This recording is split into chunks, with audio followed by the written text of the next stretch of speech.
मुझे मालूम है आप कुछ बनना चाहते हो, दुनिया में नाम कमाना चाहते हो, टॉप करने का सपना आपकी आंखों में है, आईएएस बनने की बहुत इच्छा है आपकी, लेकिन आपकी समस्या वही घिसी पुरानी है कि क्या करें, पढ़ाई में मन ही नहीं लगता। क्यों नहीं लगता भाई? जब सपने तुम्हारे हैं तो उन्हें पूरा करने की जिम्मेदारी भी तुम्हारी ही है। जब टॉप तुम्हें करना है तो कोई दूसरा पढ़ाई थोड़ी ही करेगा, करना तो तुम्हें ही होगा दोस्त। अभी समय है, जाग जाओ, वरना टॉप तो किसी को करना ही है। अगर कोई टॉप कर सकता है तो आप क्यों नहीं? क्योंकि टॉप करने वाला भी एक इंसान होता है और आपको खुश होना चाहिए कि आप भी एक इंसान हो। जब कोई दूसरा मन लगाकर पढ़ सकता है तो आप यह क्यों नहीं कर सकते? ये जो आपके पास खिलौना है जिसका नाम मोबाइल है, शायद यह आपकी पढ़ाई में बहुत बड़ी बाधा है। देखो, अगर कुछ करना चाहते हो तो इसके साथ तब तक रहो जब इसकी ज़रूरत हो, वरना छुओ भी मत इसे। अब आप सोच रहे होंगे कि टॉपर मोबाइल नहीं चलाता। चलाता है भाई, वह भी मोबाइल चलाता है। और तो और दुनिया के हर सफल इंसान के पास मोबाइल है, लेकिन वह इसे ऐसे फालतू की चीज़ें देखने में अपना समय बर्बाद नहीं करते, बल्कि वह जब भी मोबाइल का यूज करते हैं तो केवल पढ़ाई के लिए और मोटिवेशनल के लिए करते हैं। अगर वह यह कर सकते हैं तो आप क्यों नहीं? अगर मोबाइल आते ही आपके हाथ में आपकी उंगलियां फेसबुक, व्हाट्सएप या गेम खेलने के लिए चली जाती हैं तो छोड़ दो मोबाइल को। सुनो, यह दुनिया बड़ी अजीब है कि वह केवल रिजल्ट देखती है, और कम मार्क्स आ जाए तो हंसी बनाने वालों की कमी नहीं होती। एक बात दिमाग में भर लो, जिस समय कोई फेल होता है या कम मार्क्स आते हैं तो दुनिया केवल उस पर नहीं हंसती जिसके कम मार्क्स आए हैं, बल्कि यह दुनिया उसके माँ बाप का भी मजाक बनाती है, उसके टीचर और उसके परिवार का भी मजाक बनाया जाता है। तो क्या तुम अपने माँ बाप और परिवार और टीचर का मजाक बनवाना चाहते हो? और मैं कहूँगा कि ऐसा कभी मत होने देना। आपसे बहुत उम्मीद लगा रखी है आपके माँ बाप ने, वह बहुत मेहनत करते हैं आपके लिए। क्या आप ऐसे ही उनका मजाक बनने दोगे? क्या होगा उनकी उम्मीदों का? जागो भाई जागो और लग जाओ आज से ही पढ़ाई में। आज ही एक टाइम टेबल बनाओ और पढ़ाई शुरू करो। ओह, यह क्या कह दिया मैंने?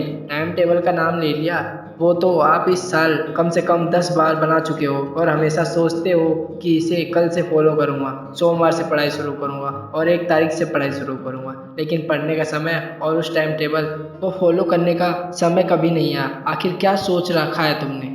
तुमसे अच्छा तो जानवर है जो हर काम सही समय पर पूरा करते हैं, वो भी प्राकृतिक रूप से। दिमाग नहीं है उनमें, और आप दिमाग वाले एक स्वस्थ इंसान होकर भी अपने सपनों को मार देने में लगे हुए हो। यह बात थोड़ी कड़वी है, ध्यान से सुनना।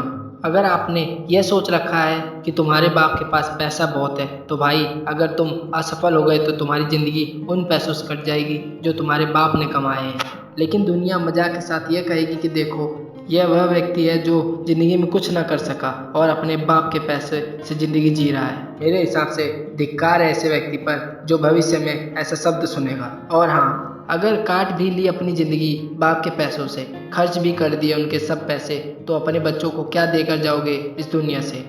ऐसे ही छोड़ जाओगे उन्हें खाली हाथ? कौन जिम्मेदार होगा इसका? आप होंगे आप। यदि आपके पिता के पास ज़्यादा पैसे नहीं हैं तब तो तुम्हें पढ़ना ही होगा। इसके अलावा अपने सपनों को पूरा करने का और कोई तरीका है ही नहीं आपके पास। अब भी समय है, जाग जाओ, और डिसीजन भी आपके हाथ में है कि कैसी लाइफ जीना चाहते हो आप। आज से ही पढ़ाई को टालना छोड़ दो और यह कहना छोड़ दो कि पढ़ाई में मन नहीं लगता। आपके साथ समस्या यह है कि आप पढ़ाई करने को अपना लक्ष्य समझ बैठे हो। स्टडी कोई गोल नहीं हो सकती, वह तो आपके गोल तक पहुंचाने का एकमात्र रास्ता है। जिस दिन आपने यह रास्ता सही तरीके से पार कर लिया, फिर तो आपको अपनी मंजिल मिल ही जाएगी। फिर कोई नहीं कहेगा पढ़ने को, लेकिन तब तक आपको पढ़ना ही होगा।